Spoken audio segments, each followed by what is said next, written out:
So good afternoon from London, everybody. The webinar will begin very shortly. We'll just take a few moments while everybody joins the call.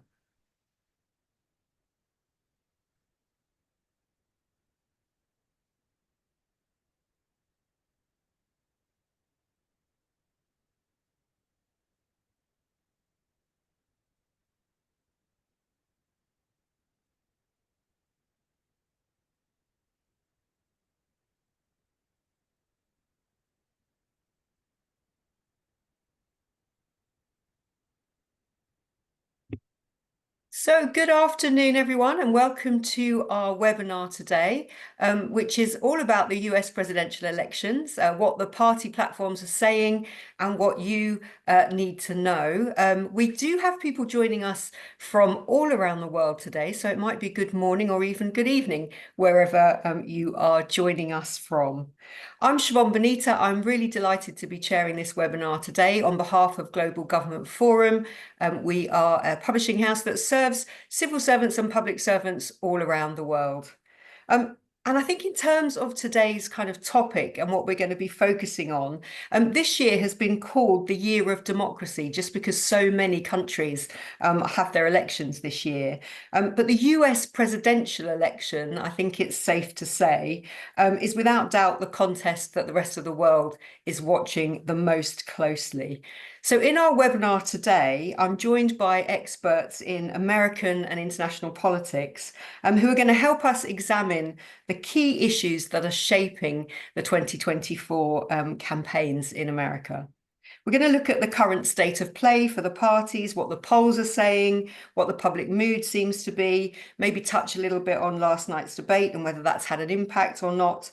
We're also going to examine the key policy pledges from each of the Harris and the Trump campaigns and looking at where the main policy differences are. And then importantly for you, our audience, we're going to look at the actions that whoever wins, what are the actions that they might take kind of when they come into office and what the implications would be for public servants in America and also maybe in other countries as well. We have three fantastic speakers with us here today, and in a moment I'm going to introduce our three speakers, but we really do want this to be a conversation with you, the audience. So from any moment from now on, you should see on your screen somewhere, there will be a Q&A button. Please use that Q&A button to message in questions or comments as we go through our conversation. And we will take those questions throughout the webinar today. So we want to make it as interactive as possible with you, our audience. So just to move on now to our fantastic speakers, we have Thomas Gift with us, who is the Associate Professor of Political Science based here at the University College of London. And as founding director of the UCL Centre on US Politics, so CUSP, Thomas has made hundreds of TV, radio and news appearances for global venues, including CNN, BBC World News, Bloomberg, Voice of America and others. And he's written more than 100 articles for publications such as the Wall Street Journal, Washington Post, Newsweek, and more. In 2020, Thomas was the main in-studio guest for over 10 hours of round-the-clock BBC World Service America Decides election night coverage. And he has held fellowships or visiting appointments at Harvard, Stanford, Yale, Oxford, and the London School of Economics. And we've also got here with us today Kevin Kosar, who is Resident Senior Fellow at the American Enterprise Institute, a Washington, D.C. think tank, where he studies the US Congress and American politics. Kevin edits understandingcongress.org and hosts the Understanding Congress podcast. Previously, he was vice president at the R Street Institute and served as an analyst on public administration and a research manager at the Library of Congress's Congressional Research Service. He's the co-editor of Congress Overwhelmed, Congressional Capacity and Prospects for Reform, and co-author of Unleashing Opportunity, Policy Reforms for an Accountable Administrative State. And he's also the author of Failing Grades, The Federal Politics of Education. And Kevin has spent more than 2 decades in Washington on governance matters. And then we're also joined by Richard Johnston, who is the executive editor of Global Government Forum, where he helps to produce editorial analysis and insight for the title's audience of public servants around the world. And before joining Global Government Forum, Richard spent nearly 5 years at the UK-based title Civil Service World, latterly as acting editor, and has worked in public policy journalism throughout his career. And I think Richard is here because Global Government Forum have done quite a lot of research on kind of what senior officials are thinking around the world in terms of some of the challenges facing them, so can bring in those aspects in particular. So I'm sure you will agree with me. We've got 3 fantastic speakers. As I said, please do make this your webinar. Send in all your comments and your questions, and we'll get through as many of those as we can throughout the conversation. But I want to kick off really with an opening question that I'm going to put to our speakers. And I think, Thomas, I'm going to come to you first, and then I'll come to you, Kevin, with the same question. But Thomas, could you just give us a sense to set the scene really of where you think we are right now? So where are the campaigns right now? What's the mood of the 2 campaigns? And what do you think the biggest challenges and the opportunities are for the 2 candidates? Well, thanks so much for having me, Siobhan, and thanks to the Global Government Forum for inviting me. It's really great to have this conversation. I guess the first thing that I would say is that the election is close. I mean, you would have to be living under a rock not to know that this election is going to be close. Most polls show an effective tie heading into November. Of course, it's not the popular vote that matters, but instead what happens in key swing states, because ultimately the Electoral College will determine who is the next president. But even if you look at key swing states, I'm here in Pennsylvania actually at the moment. They look very, very close. And generally, those margins are within the threshold of error. So we are in a significantly different place than we were in the aftermath of the Trump assassination, much less before Joe Biden exited the race with Kamala Harris. Kamala Harris, unlike then, really has the momentum right now. That's true as she came out of the convention. I think it's even truer last night after the debate. At the same time, the outcome certainly is not a foregone conclusion by any measure. I think that there are a couple of reasons why. One is that I do think that there is a shy Trump vote, essentially voters who may not be willing to admit that they're voting for Donald Trump, but will do so in the privacy of the ballot box. And we saw that Trump's support was underestimated by most polls in 2016 as well as 2020, even though the pollsters have said that they've tried to figure out different ways to sort of wait for different demographics. It's still possible that they may be underestimating again. Another is that we're sort of out of the Harris honeymoon period.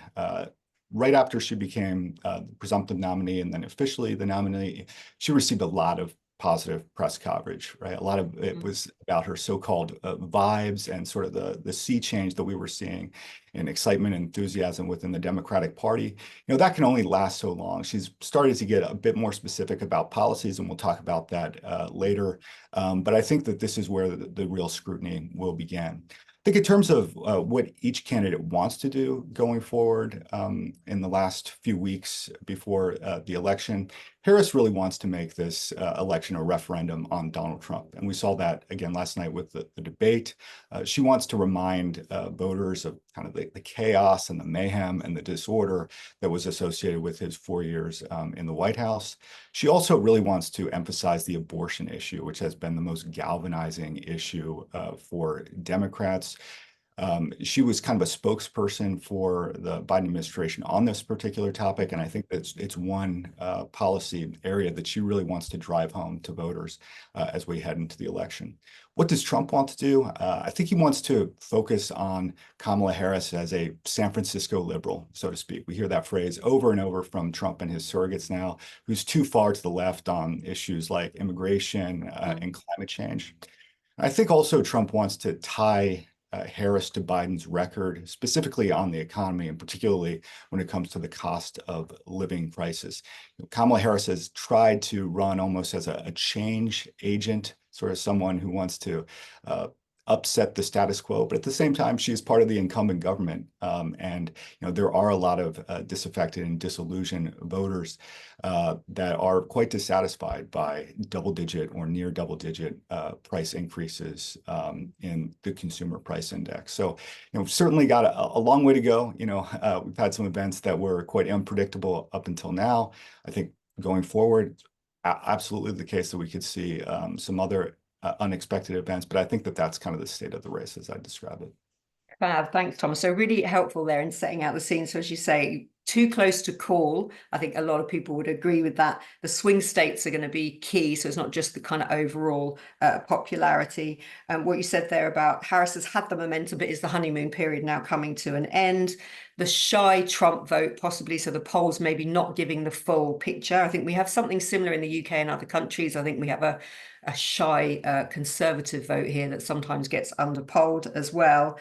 And then what you're saying is that Harris is making this a referendum on Trump, and that the abortion issue being the thing that she's really hoping will pull the Democratic vote together. And on the Trump thing, he's painting Harris as maybe overly liberal and tying Harris very much to Biden's legacy, in particular, kind of on the economy.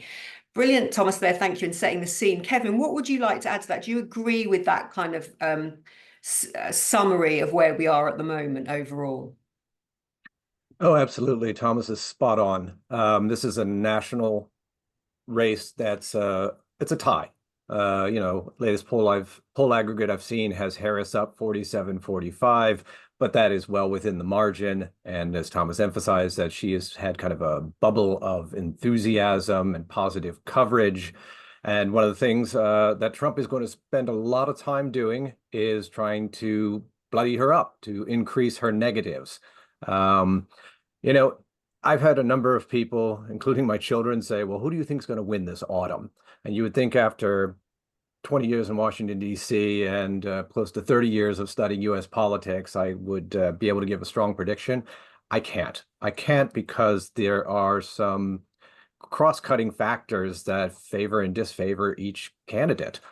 President Biden's job approval rating is below 50%. 54+% of Americans say they disapprove of him, and therefore, to some degree, by implication, disapprove of the work of Ms. Harris.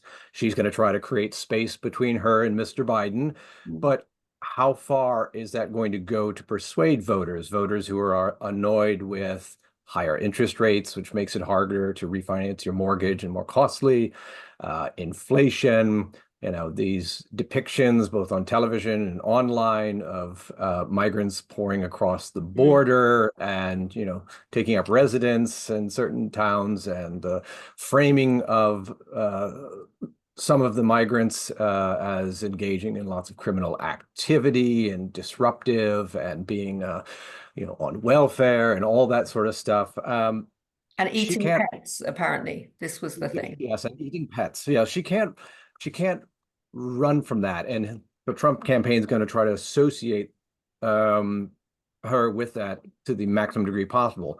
Ms. Harris is going to try to pump up Donald Trump's negatives, which were quite high after he left office. She will remind people about him denying the results of the election. She will remind them of the riot at the Capitol. She'll remind him of some of the more toxic and outrageous things he said.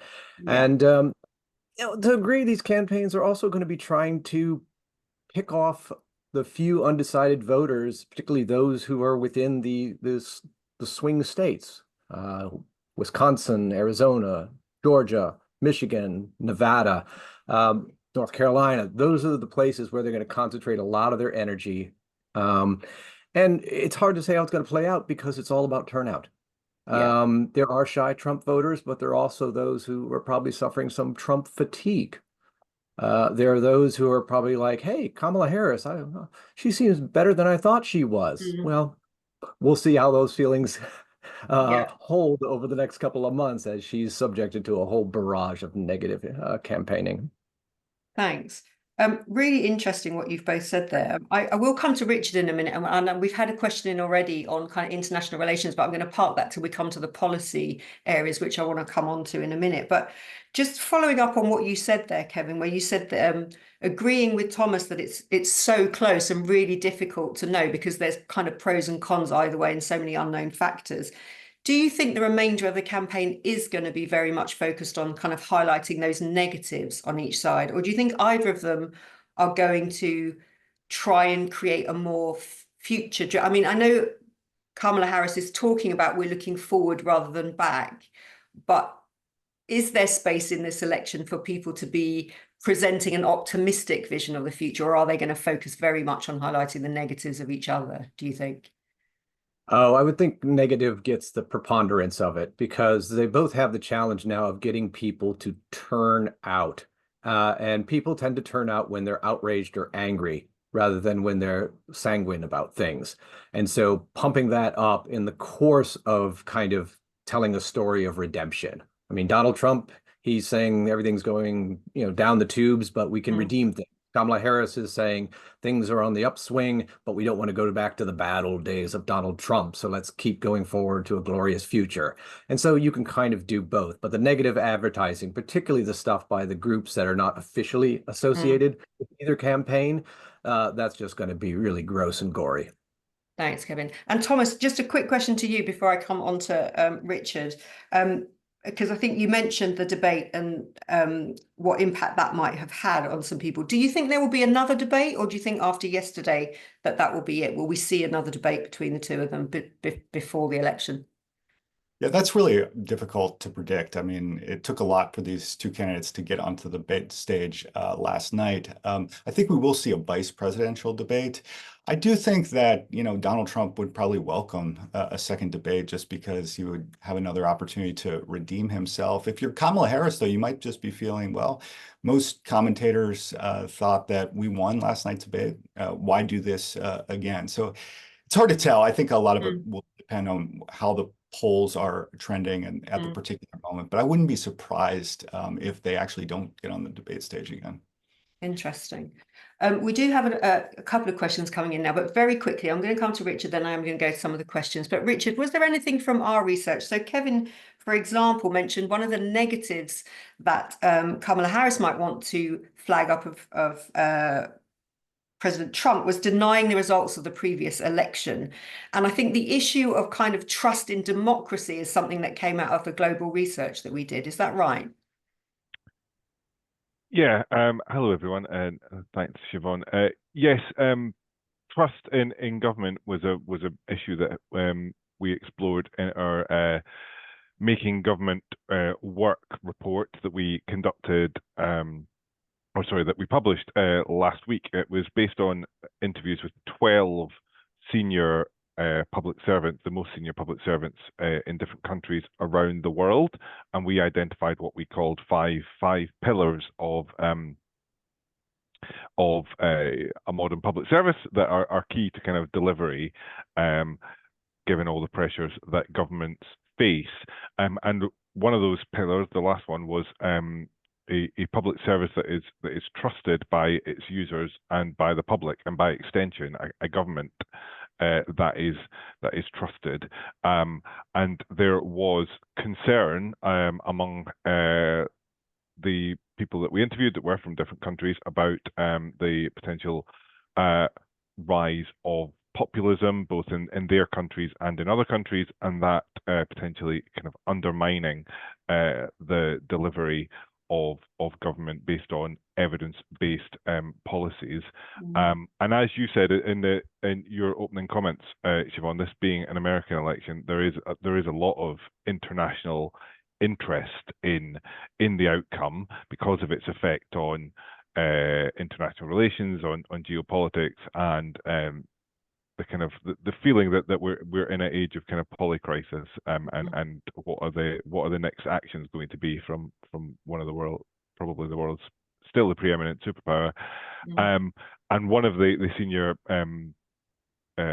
civil service leaders that we spoke to specifically highlighted what if America goes in a more isolationist direction after this election? When we spoke to them, that was a concern that was raised by one of the most senior public servants in the world about the impact this election can have, and the kind of lack of stability that it feels like there is around some of the traditional alliances that make the kind of international picture. So I think that is where a lot of governments outside America are looking at this election, because it feels like quite a big strategic choice before the American people in terms of where the country looks for its alliances, dependent on the result in November.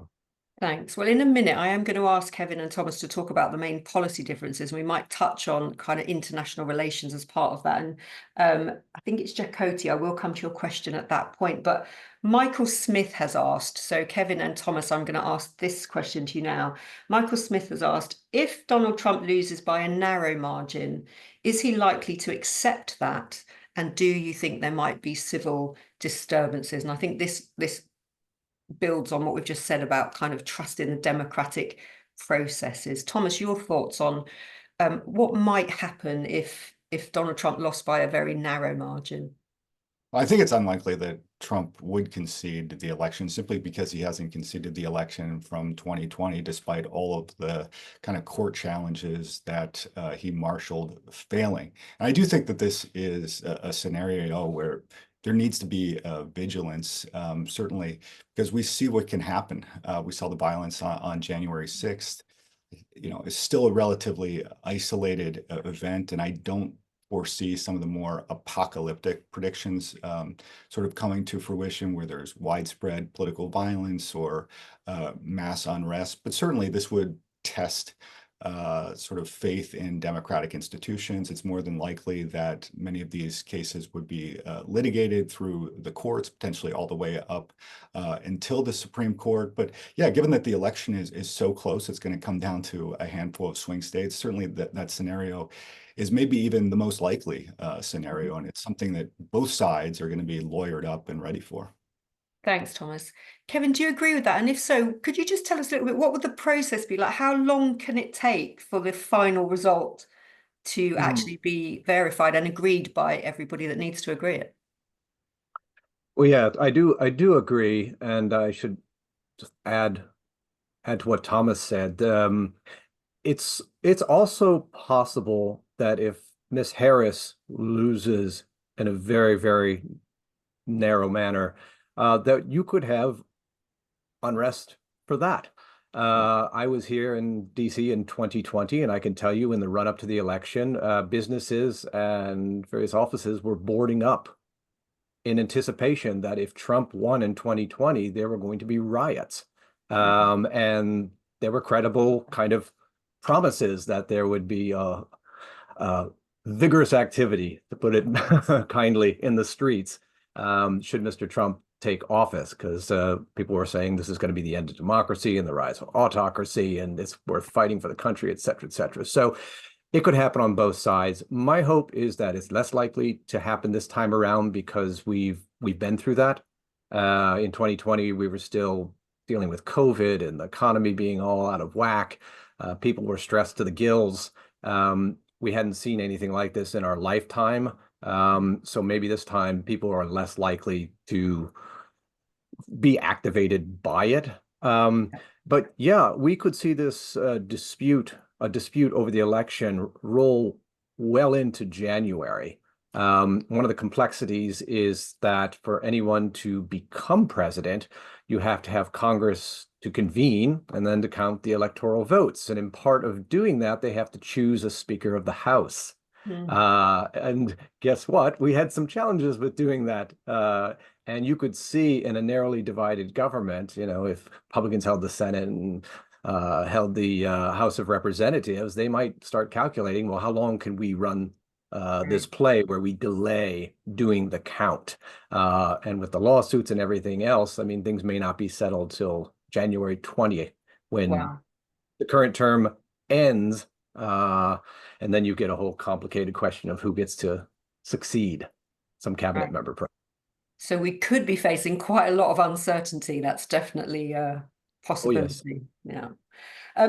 We've got lots of questions coming in already. I'm going to take a couple and then we'll move on to kind of those policy areas. But Kevin, this one is for you. And Jennifer has said that you mentioned it might be difficult for Harris to separate herself from Biden. And she's saying, but if she can do this, obviously, does that make it harder for Trump? Because it gives him kind of less to attack her on. So I think a lot of his attacks are still from the Biden legacy. So how difficult do you think it's going to be for Harris to kind of distinguish herself from the Biden years? Well, on the one hand, she has two benefits working in her favor that give her some ability to separate herself. First of which is, as a vice president, she's been a bit in the background. Indeed, there have been stories coming out over time about how her people are complaining that she's not getting enough spotlight time. And ironically, this is actually working to her advantage, because the less seen you are, the less likely people are to form a hard opinion on you. And second, the dropping out of Mr. Biden and her ascendance has come with just a few months until the election. And so that reduces the window in which Mr. Trump has to tar her as just Biden redux. So she does have those advantages. At the same time, you know, by virtue of being Mr. Biden's vice president, she has done many public things where she has, you know, touted Bidenomics and touted other Biden stuff and kind of ballyhooed the boss. And you can bet every one of those clips, every one of those recordings are going to be presented before the voters again and again to try to associate her with Mr. Biden. Thanks, Kevin. Thomas, feel free to come in on that as well. But we've got another question based on, I think, what we've just heard. So if on timings of the possible scenarios, Tracy has asked, if the election can't be certified in time for the inauguration, would that mean that President Biden stays on as president until it's all sorted out kind of legally? Can I hand this over to Kevin if he doesn't mind? I Sure. think he's sort of into it, sort of the technical. Is there a kind of cutoff where it reality has of to happen? Yes, January 20th, there's a statute that says, you know, here's the Presidential Succession Act. And, you know, this is when a term comes to an end. And that's where in the presidential succession, you have the president, you have the vice president, and then interestingly enough, next up is the Speaker of the House. Well, what if you can't pick a Speaker of the House? Well, we start dipping into the what's called the Senate pro tem, which is frequently the oldest member of the United States Senate, longest serving. Those often coincide. So the longest serving member of the U.S. Senate. And so and then beyond that, you end up with cabinet members. So we could see in late autumn, a situation where it looks like there's going to be a bloody battle over this, that you may have a Biden cabinet member, even if they've lost, nonetheless not resign and just kind of hang around in case January 20 comes and they need somebody to step up and act as president for the time being. Okay, brilliant. Thanks, Kevin. I think there are going to be lots of these constitutional issues, I think, being asked because we get into kind of uncharted waters, I think. I am going to move on. So Frederick and Chakotay, I will come back to you both, but I'm going to move on because I want to get onto the policy issues and the policy differences between the two campaigns. So Kevin, could you just give us a really quick kind of summary of what you think the key policy priorities are of, could you do the Trump campaign for me? Yeah, sure. Well, I should caveat this by saying Mr. Trump has more than proven that he's willing to go off script and be unpredictable. Nonetheless, my read of his record and of the platform for the GOP is that, you know, he wants to make America great again. And what that means is building a border wall, using tariffs and other tools to encourage more domestic manufacturing and the high wage jobs that are associated with them, finding ways to tame inflation, spending a good amount on the military, but at the same time being less apt to deploy it, which would mean a pullback from Ukraine, but perhaps even more forceful support of Israel in its dispute with Gaza. And I would imagine a series of actions on kind of divisive social issues, such as the matter of transgendered individuals participating in women's sports. plus deregulation. Deregulation, I could very well see him quickly acting on that. Great. Thanks. So that's just a key. And obviously we can come on to kind of reproductive rights as well and women's issues as well. But Thomas, so I'm going to ask you to do the same maybe for the Harris campaign.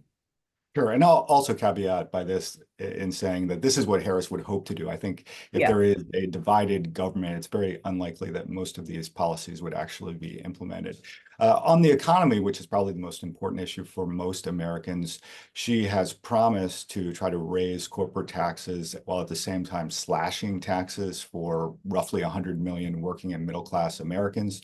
She said that she would expand the tax credit, the child tax credit, which offers a $6,000 cut to families with newborns and increase the earned income tax credit.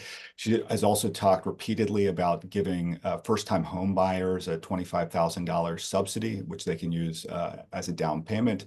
And notably, an issue on which she has gotten a lot of heat for is proposing to enact a federal ban on price gouging for food and groceries. On immigration, she'd re-up a bipartisan border bill that Congress just rejected earlier this year, in large part, she says, because Trump called Republican Congress members and told them to vote against it. That bill would essentially close some loopholes in the asylum system. It would also expand executive authority to shut down the border, and it would attenuate kind of the parole period of migrants by which they can enter the U.S. for a predefined period.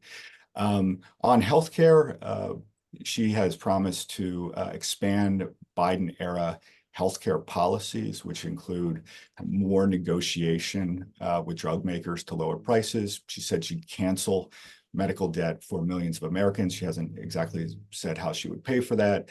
And she's also touted under this administration working with Biden to impose a cap on insulin prices and out-of-pocket spending for Americans. On energy policy, she very notably says that she is not against fracking, which is a different position than she held in 2019 when she was running for president in a Democratic primary. This has become a central issue in Pennsylvania, which might be the swing state. So a lot of her critics have accused her of kind of political expediency, alongside, what the bipartisan infrastructure bill and Inflation Reduction Act. She said she would continue with more investments into clean energy and renewable resources and jobs associated with those sectors.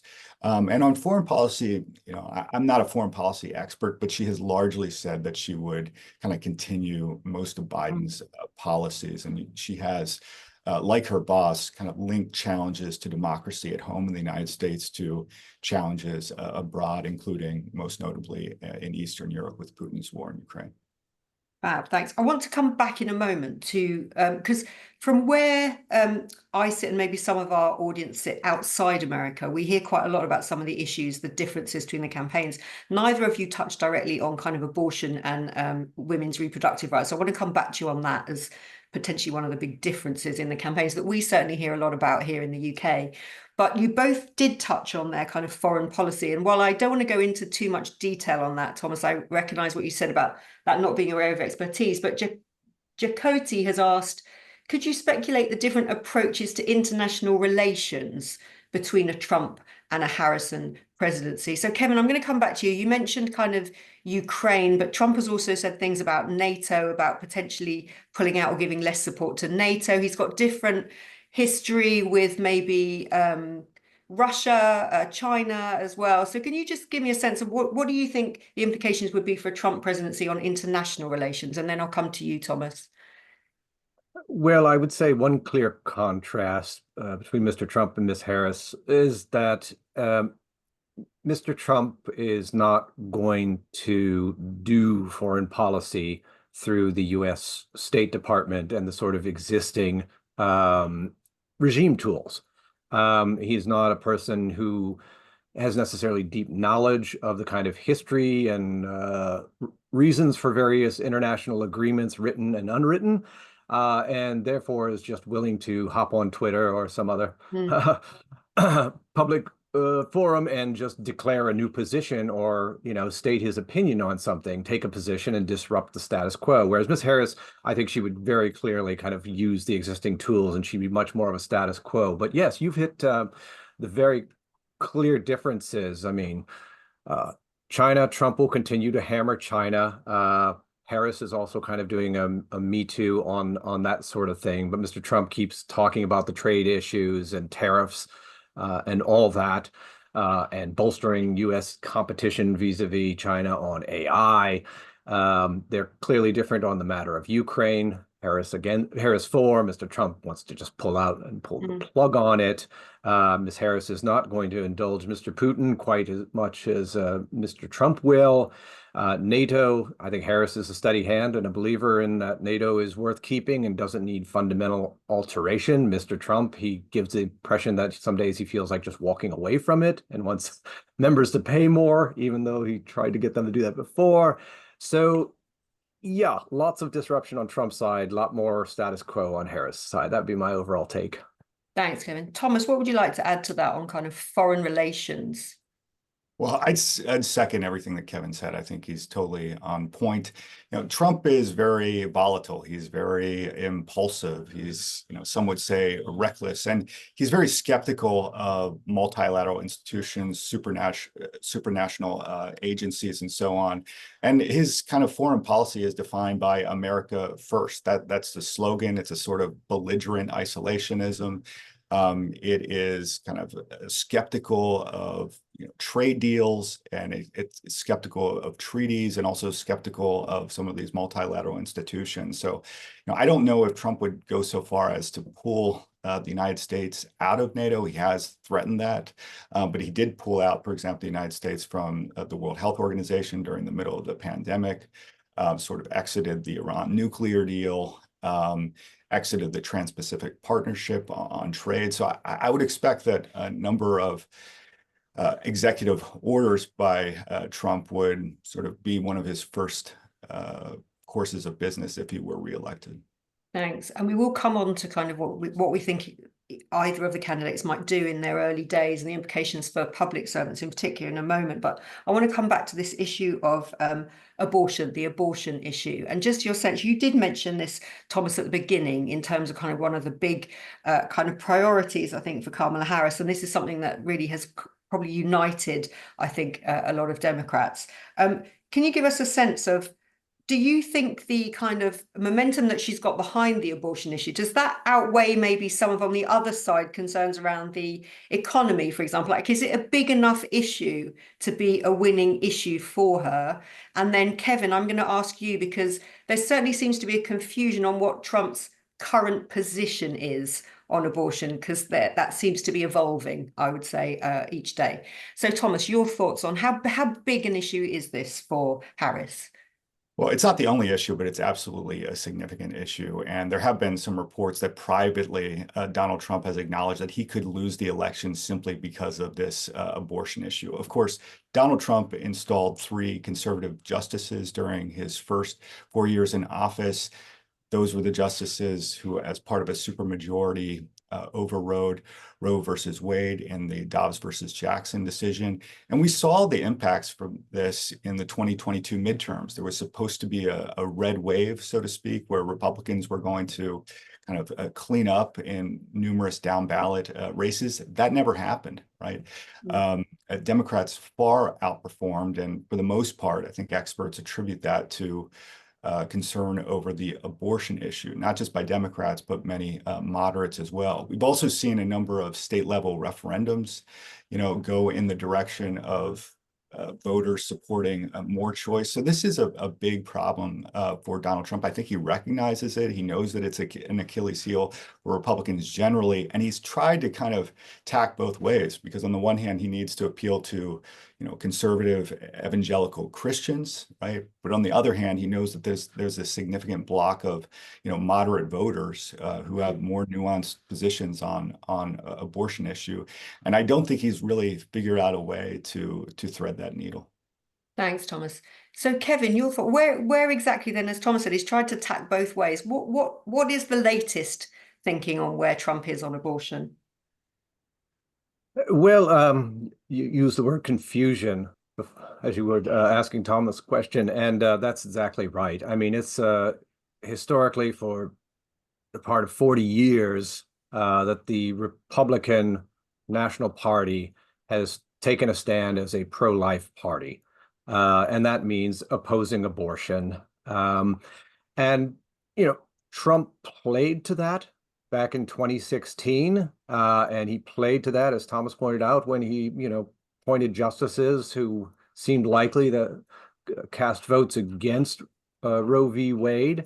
But yes, he got a comeuppance of sorts in, the midterms and also some of these state level referenda that have been introduced around reproductive rights issues, where Democrats cleaned conservatives' clocks. And he, you know, he as a person, it's not at all clear that he really cares about abortion as an issue. This is a guy who used to donate to Democrats and talk in favor of reproductive rights. And then when he became the 2016 candidate, he changed his tune.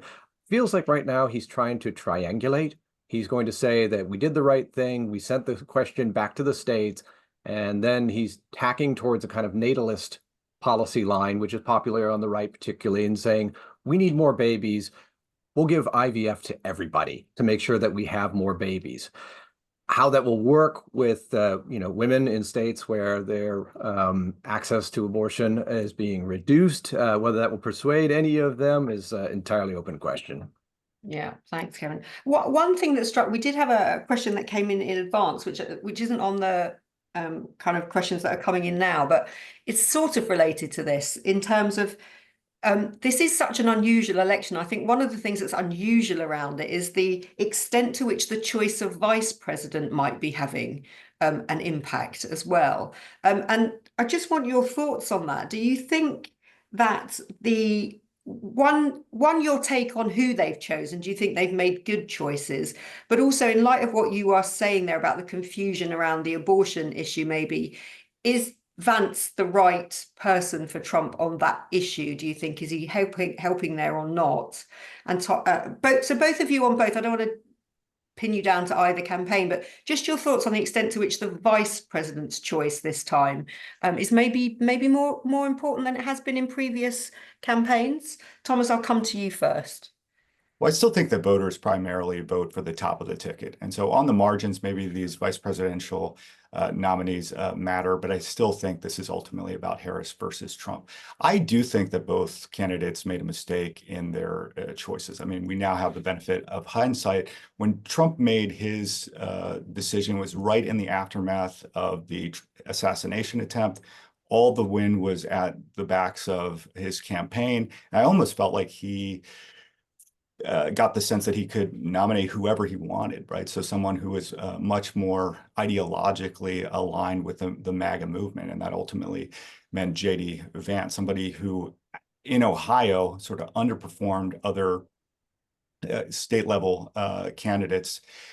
On the Democratic side, I think that, Tim Walz was not the right choice for the simple fact that he isn't from Pennsylvania. And it was a governor from Pennsylvania, Josh Shapiro, who was immensely popular, around 60% approval ratings. That wouldn't have guaranteed Harris Pennsylvania, but I think it would have made it more likely that she would have won. Pennsylvania is so important. It's hard to emphasize the extent to which Pennsylvania is important. And just the fact that she didn't choose him, I think, was somewhat surprising. I also think it's somewhat surprising that going into a general election where a lot of Democrats felt that Harris would have to moderate her positions, she would choose Tim Walz, who by any measure, I think is one of the most progressive governors that we have in the country, has taken a lot of left-wing positions. And so, I'm not sure how that squares with an effort to kind of reach toward the center. Interesting. Thanks, Thomas. Kevin, your thoughts on that? Yeah, my views are a bit similar. I would say that, the choice of J.D. Vance, on the one hand, wasn't surprising. Mr. Vance has clearly been positioning himself as a MAGA convert and a supporter of Mr. Trump. But he's from the state of Ohio. That state is already clearly in Mr. Trump's column, so he's not going to pull along the state. Minnesota, I think, some Democrats were calculating that that was a state in play. And then if you pick the governor from there, maybe that can carry you along. I think there was some effort also to, as Thomas indicates, that people tend to vote for the top of the ticket. But how do you view the top of the ticket? Well, to block against being categorized as a San Francisco, liberal, why not get this beefy guy from a more rural state who, photos of him in uniform and holding a rifle and coaching sports and all that sort of stuff, that they could perhaps associate him with that. But of course, with that came the very progressive record. So they're trying to straddle two things, pleading the progressives in their party and also telling the rest of America, Kamala Harris supports regular kind of beefy white guys and therefore you should, believe her when she says that, she's going to do good for the middle class and the average American. Yeah. Thanks, Karen. It's such a fascinating election. The more you talk about it, both of you, the more there are so many things that could be unpicked. I do want to move on to, I said we would talk about what might the implications be for civil servants, for public servants. So what do you think each president as they come in, what would some of the first things be that they would do, and what would the implications be for some of the staff working in the public sector?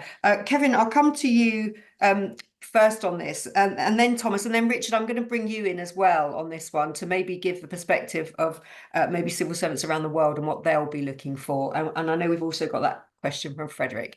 So Kevin, your thoughts, what might happen? You can talk about either of the candidates. What do you think the implications would be for public servants?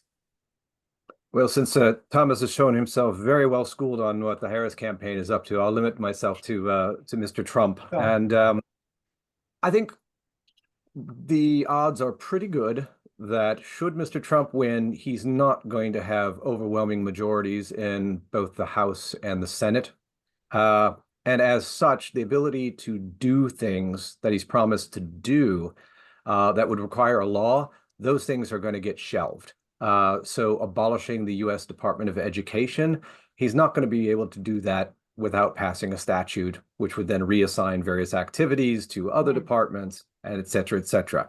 So he'll reach for what presidents frequently reach for with our executive orders and the regulatory process, and then he'll engage in some position taking. So on position taking, he would stand up and say something like, it's time to end the war in Ukraine, time to put down your guns, it's time to get to the table and have a settlement now.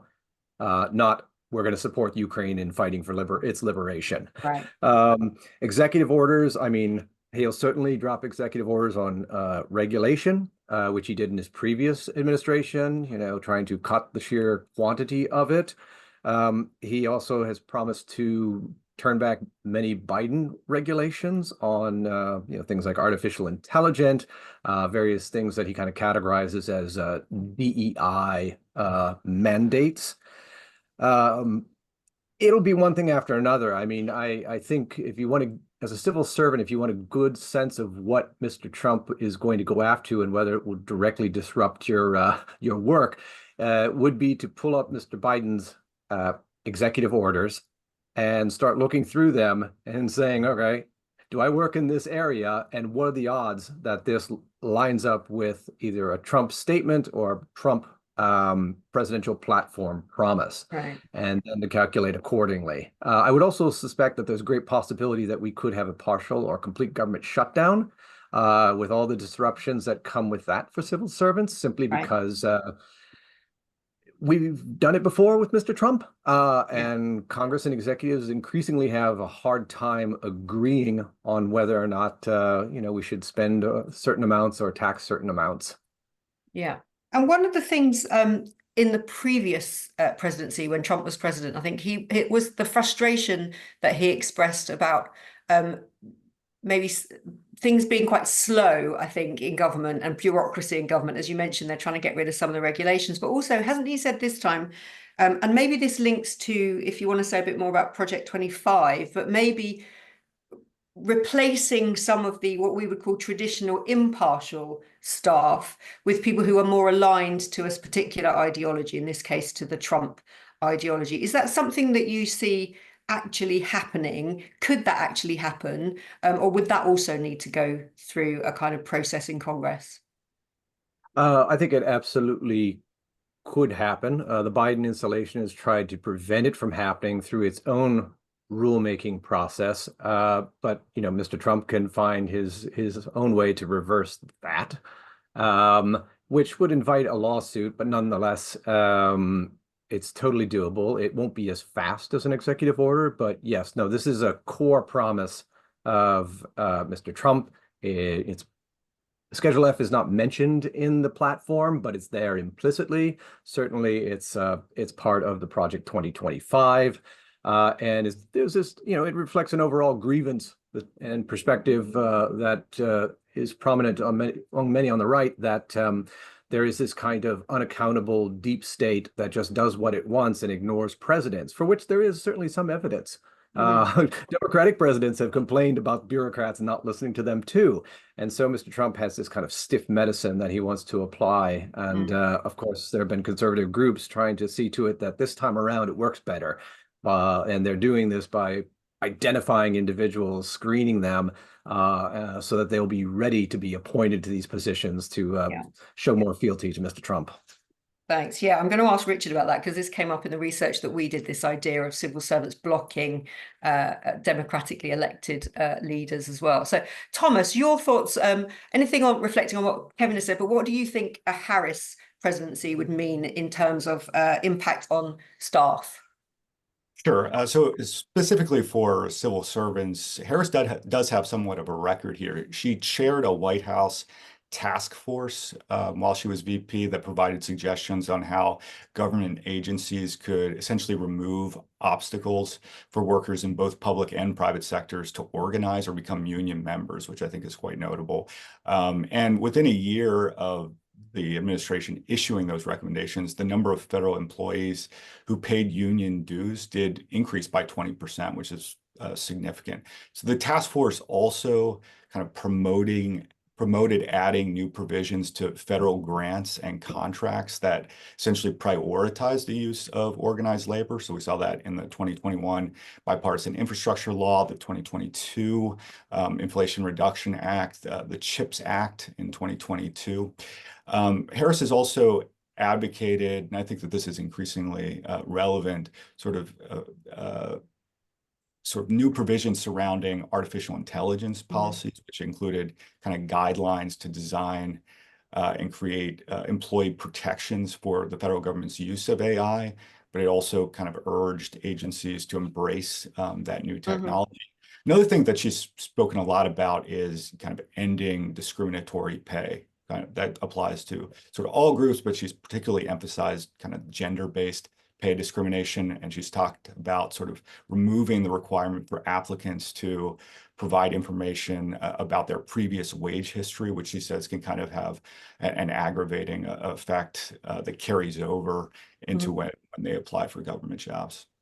Thanks, Thomas. I'm going to come to this question now from Frederick, because I think it builds on everything we've just covered and touches again on what we said at the beginning, which was, and this could work for both candidates, I think. So Frederick has done it assuming there might be a Harris win, but I think equally it would work the other way around. So if Trump is defeated in this election, Trumpism will not go away. Millions of people believe or want to believe lies from a presidential candidate and succumb to disinformation, or worse, conspiracy theories of all kind.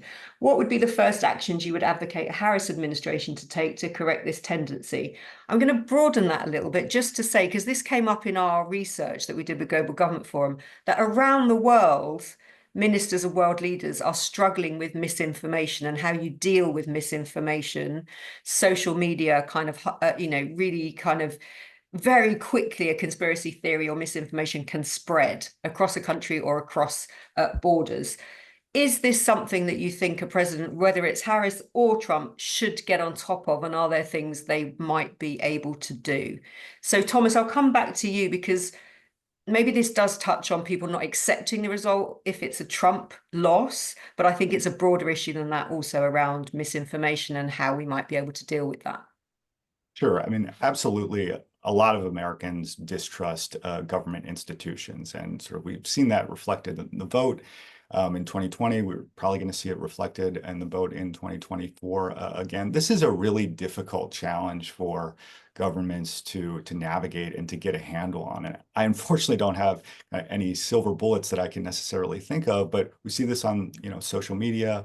We see this to an extent on legacy media as well. The problem is any efforts to kind of rein in misinformation quickly butt up against sort of First Amendment free speech protections, right? Of course, there are libel laws in the United States, anti-slander laws in the United States, but by and large, kind of the U.S. has a much wider sort of range of opinions or sort of language that can be used as opposed to kind of the UK, for example, or in other parts of the world. So there has been some talk about sort of developing a new government agency that would be tasked specifically with addressing this challenge. But I think it's kind of an uphill political battle. But absolutely, this is only going to become more salient with misinformation and deep fakes, and Americans just not being able to discern, even relatively sophisticated Americans, kind of what is real and what is not. Yeah, thanks. Kevin, your thoughts on this, to the extent to which this is going to be a huge challenge, as Thomas said, I think, for any leaders that come into power. Yeah, he's quite right. There's no direct way the government can persuade people who've bought into a conspiracy theory, because the person who believes it says, well, of course the government's trying to persuade me. That's part of the conspiracy. So it's a difficult thing. It's also, trying to get people to back off opinions that they feel strongly about. The worst thing you can do is try to take them head on. And Mr. Biden had a terrific misstep when he, tried to create this appointed board that would be engaged in trying to reduce disinformation. And people on the right in this country were just utterly outraged by it, because they felt like they had been shut down by the government previously during the course of COVID, when they suggested, hey, perhaps we should see if this is a lab leak. Hey, perhaps masks are not as effective as we're being told. They don't want to see a Ministry of Truth or something like that created. They'll start trotting out George Orwell, 1984, and all that sort of thing. So I think the best that the Harris administration could do would be to take actions that kind of exemplify the values that underlie and foster trust, which would be transparency, expanding access to government data, upping the rate of declassification of documents. There's a massive backload. There are all these sorts of things that they could do to show that, look, we believe in government being transparent and accountable. Thanks, Kevin. Just to the audience, we've got a couple of minutes left, so please do send in now at this point any general questions you might have, anything you came to this webinar with thinking, I really would like to know this about the election. So either how it's going to be run, any of those kind of process issues, but also anything around policy that you might have heard. And in the meantime, I'm going to ask Richard. So a couple of the issues that came up there that Kevin and Thomas said were differences or things that might immediately impact public servants also have come up in Global Government Forum research. So I'm thinking, for example, about the use of AI and the need to embrace technology, but also those relations between ministers and officials, and that sense that officials might be deliberately slowing things down. Can you just give us a sense of a couple of things that you think officials in other countries are similarly grappling with? Yeah, absolutely. It was a big theme in our Making Government Work report about getting the relationship between ministers and senior officials right. I'm now just going to share the link to that report in the chat for everyone to read at their leisure. But there was what we settled on in the report was getting the balance right between the political objectives of the elected leaders and the kind of stewardship of the system in having a civil service that is able to respond to the needs and requirements of governments of any colour, and getting that kind of harmonious relationship was important but difficult. We found that civil servants in again, these are the top civil servants in 12 countries, acknowledged that there wasn't always a lot of trust from the political level, and that had been something that had been tested in a number of countries in recent years.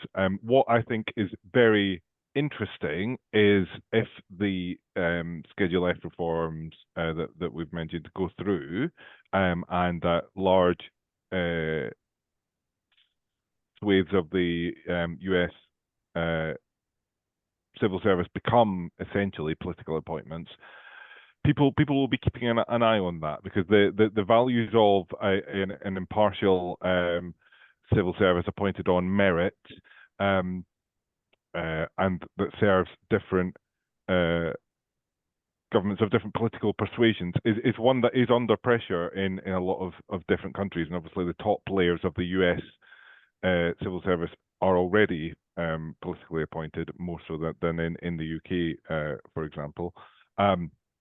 But people will, it will be a test of the case that defenders of an impartial and permanent civil service make, that if you increase the scale of political appointments, that you will get lower quality decisions and less rigorous analysis of policy implementation.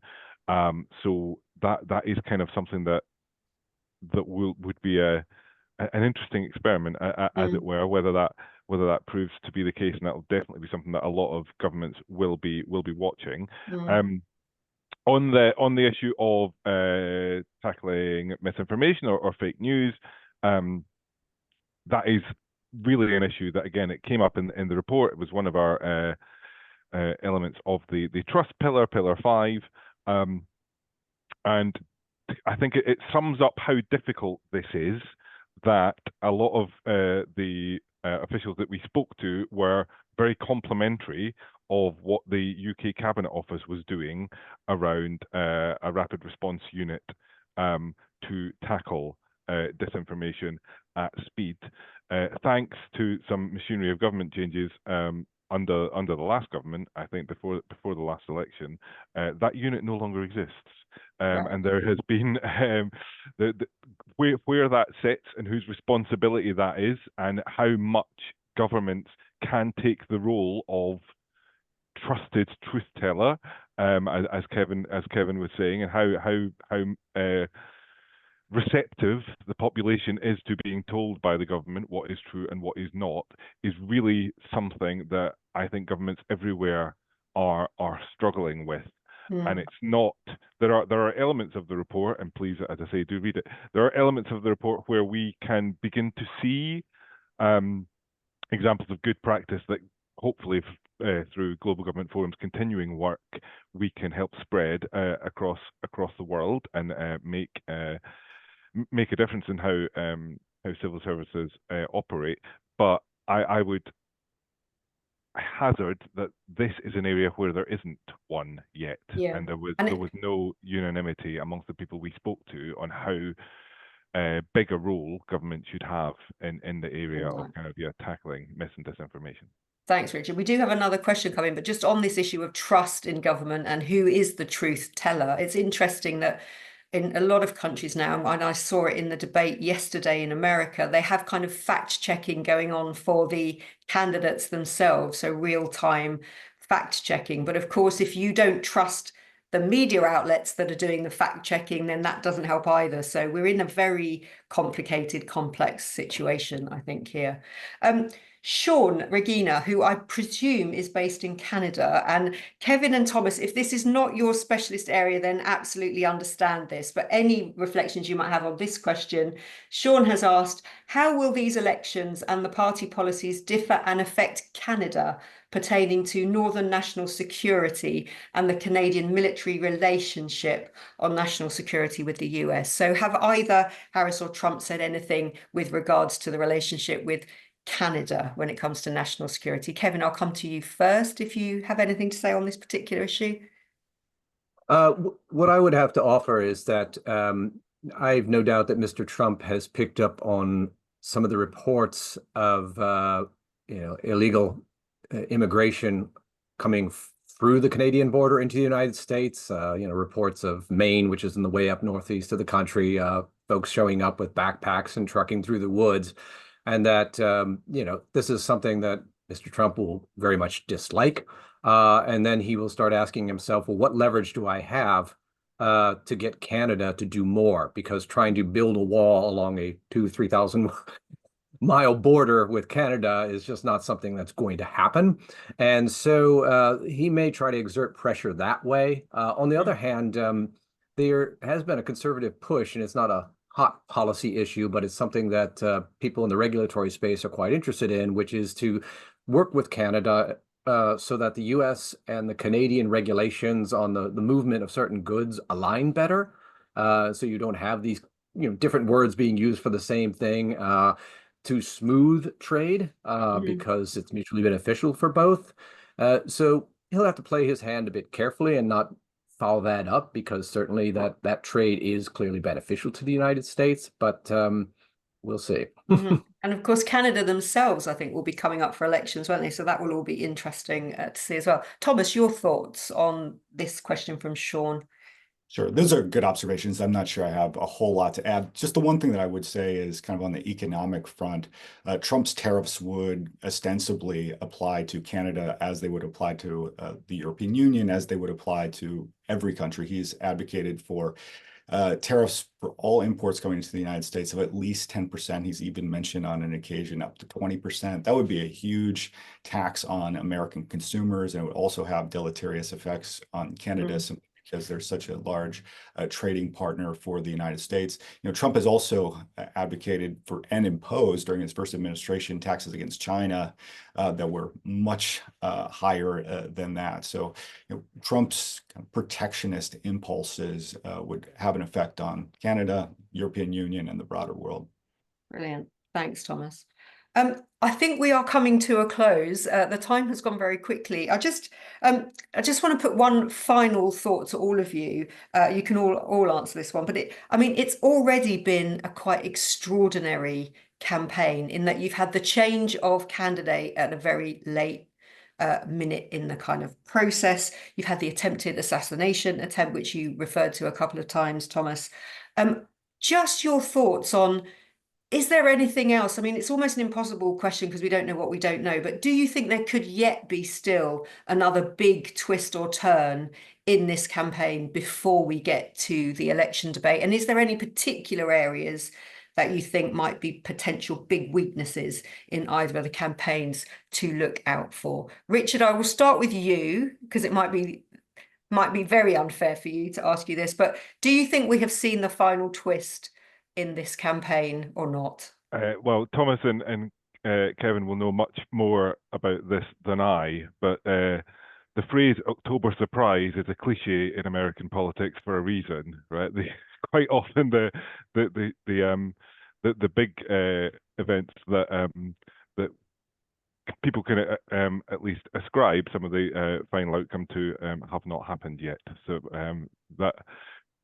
What one would be wary to say that we've seen the last of the big surprises. Thanks, Richard. Kevin, your thoughts on this? Yeah, certainly surprises are possible.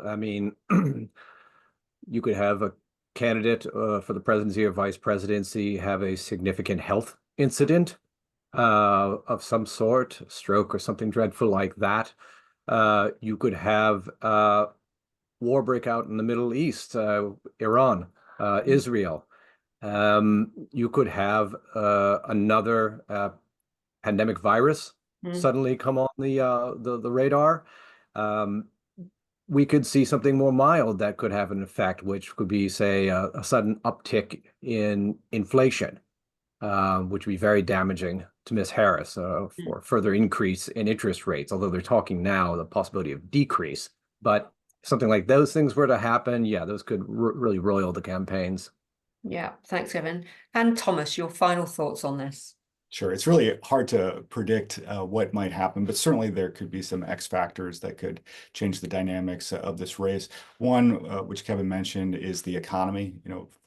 Since last several months, inflation has kind of cooled. Generally, Wall Street has done well although the last several weeks have been kind of wobbly. So if we would dip into a recession, if the Federal Reserve, for example, would not lower interest rates as are expected, if jobs figures come out as lower than anticipated, all of that could have an impact. And then the other sort of would just be some type of international crises. I mean, when that happens, generally there's a rally around the flag effect like we saw after 2001, which would more than likely help the incumbent government. But depending on what it is, what dynamics are at play, it's hard to know.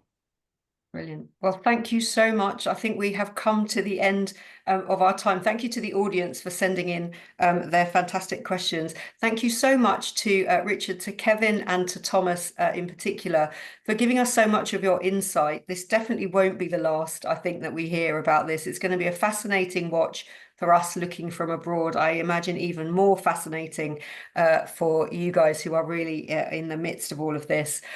Just to say that we will be sending to everybody who registered for today's webinar, we will be sending a link with this video. So if you weren't able to watch all of it or weren't able to watch it live, or you want to share it with some of your colleagues, you will be able to do so. And I think we will also do a write-up with some of the key issues that came out of today's conversation. And as Richard said, we will send everybody a link to the report that we have done on the issues facing not just America, but also senior leaders around the world.